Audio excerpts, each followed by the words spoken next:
Hi beautiful people, it's me Mariana and welcome to my mini vlog. Ito nga pala ang ilang kaganapan nung kami pumunta ng birthday yan. 50th anniversary pala nung nanay ni na Tita Bing. In-invite kami kaya naman hindi kami nagdalawang isip na pumunta. Huy! Libre tanghalian! Kaya naman hindi na kami nagpatumpik-tumpik ba at bumaba na kami. At makikita mo sa kanilang mga ngiti sa labi at galaw na sobrang excited. Shoutout nga pala kay Laika, Ate Jasmine, Ate Rachel and Ira. Huwag kayong mag-alala dahil tinapos muna namin ang mga gawain bago lumabas. At kaagad din naman kaming bumalik, kaya naman don't worry. Tumawag na nga pala kami ng tricycle na aming sasakyan dahil sa Santo Niño yon. Medyo may kalayo ng kaunti at may kainitan kaya naman nagsakay na kami. Ang galing naman pala talagang magbilang nitong frene kong ito. Sa pagkakataong ito, sumakay na nga kaming lahat at akala nga nila ay sikip. At kung makikita nyo nga naman, unang-una na nga akong sumakay dito at patuloy ang biyahe kahit sobrang init. Hindi ko na muna i-voice over ito para ramdaman yung init.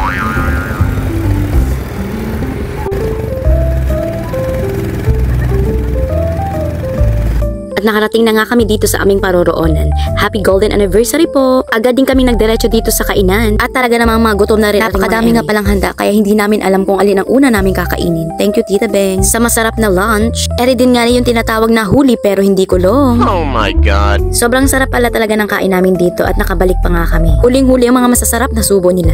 At talaga namang uwi ang busog. Shoutout sa'yo, Rachel!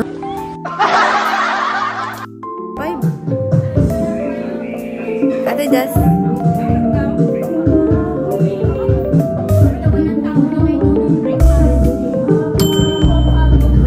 At kitang-kita naman na nakabalik pa kami dito. Siya nga naman. Uy, pag may mga tropa ka nga palang pinagtitripan ka, kitang-kita mo nga naman. Oh, pawis na pawis. Sarap na sarap sa kain.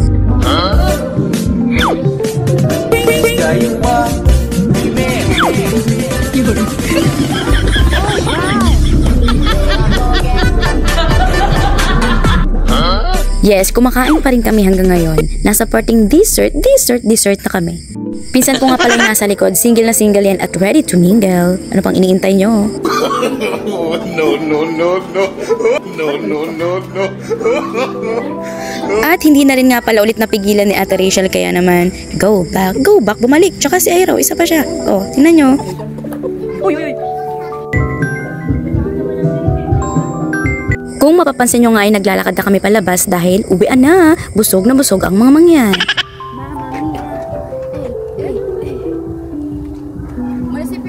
Dito na nagtatapos ang ating kainan, serious. Sana nagustuhan nyo. Please don't forget to like, comment, and share. This has been Mariana and this has been Mariana Manalo Official. Bye, be kind!